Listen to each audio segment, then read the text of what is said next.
So a few months back, we all thought it would be the Buffalo Bills who were dominating the great state of New York, but actually the Jets and Giants have taken us all by surprise and have exceeded expectations so far this season. So now I think it's a great time for us to kind of debate and see which team is built for a playoff run. And I think this all starts with the guy who's under center. Let's talk about both quarterbacks.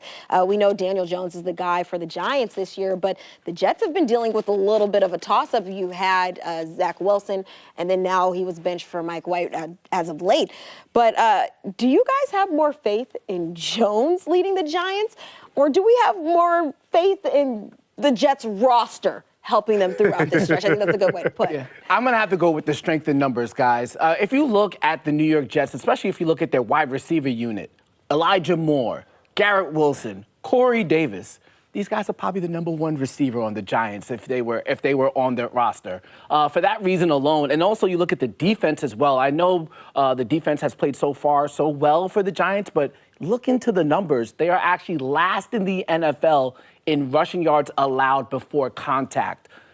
There's a lot to work with the Giants. I still think they've had obviously a surprising season, but if you give me the Jets' talent as well, I'd have to roll with the Jets because of all the skill that they have on that team. This may come as a surprise to you guys, but I'm going to take the Jets in their roster over the Giants and Daniel Jones. When you look at this Jets defense, they have been outstanding this season. Every level of their defense has game changers. Quinnen Williams of the defensive line, C.J. Mosley, one of the best tackling linebackers in the game, and Sauce Gardner, the AFC league-leading Pro Bowl vote getter so far. Wow. So they have a ton of talent over there. And when you look at the Jets season, they don't just need to rely on the quarterback. If the Jets scored 17 points in every game this season, they would be undefeated. 17 points. That's how great this defense is. I'll take the Jets.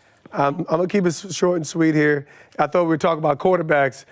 So give me Daniel Jones if we're going to isolate the quarterback. You lump in the roster, I think there's an obvious case who's better poised. When we talk about who's going to lead their team, and at the most important position happens to be the quarterback, give me Danny Boy. All right, well, let's talk about important players. Just earlier you were talking about Saquon Barkley. And Eric, I'm going to toss this to you.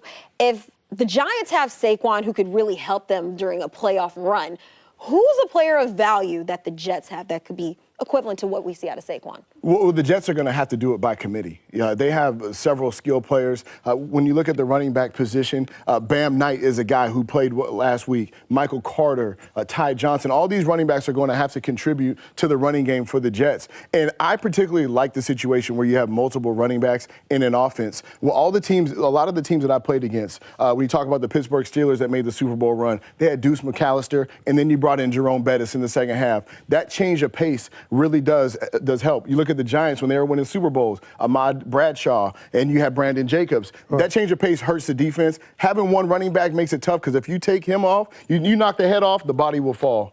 Yeah, I think that there's certainly some good points. I think it matters who the running back is. When you have the iconic running backs they're playing, Saquon Barkley, Derrick Henry, Christian McCaffrey, those are workhorse style backs. And I think when you have a multiple spell those guys, you want to keep them fresh. But ultimately, there's not another, right? And I think like I said, holistically, the Jets are better poised with the committee.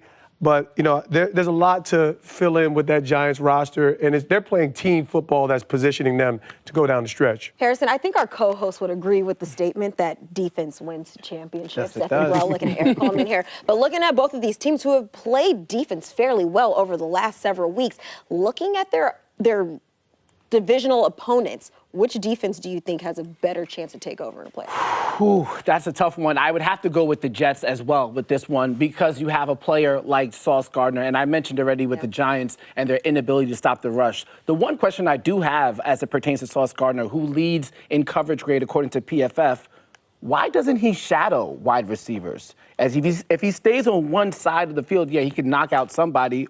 But if he shadows, let's say this weekend, a Justin Jefferson, maybe you could really see this defense even take another level. You probably know. The reason why he doesn't shadow, he stays right and left with DJ Reed, is because that would give away the disguise for the coverage. The Jets play a lot of cover 3, and that's both corners stay on their sides. You look back to the Seahawks. Richard Sherman was always playing that left corner position. He didn't really follow a lot of receivers. That's why Sauce stays on his side.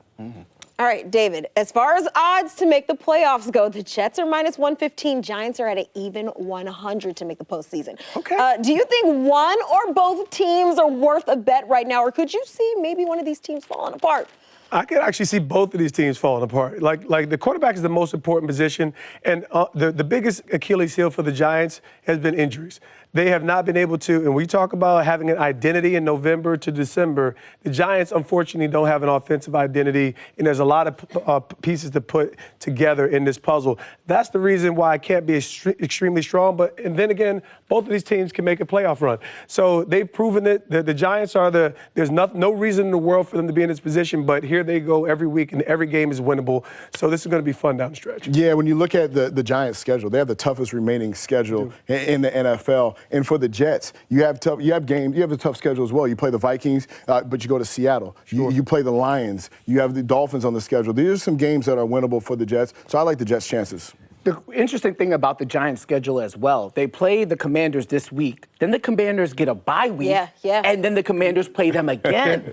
So from a coaching standpoint, Ron Rivera has to feel encouraged. You get 2 weeks basically to prepare for the Giants. It should be an advantage for them. Eric, do you like that kind of situation, that kind of setup? I mean, I would like it if I was on the Commanders. I get to play you, go home and rest, and let's run it right back. Let's go, Big Blue. We coming for. Giants will be ready. They get a chance to rest and come right back.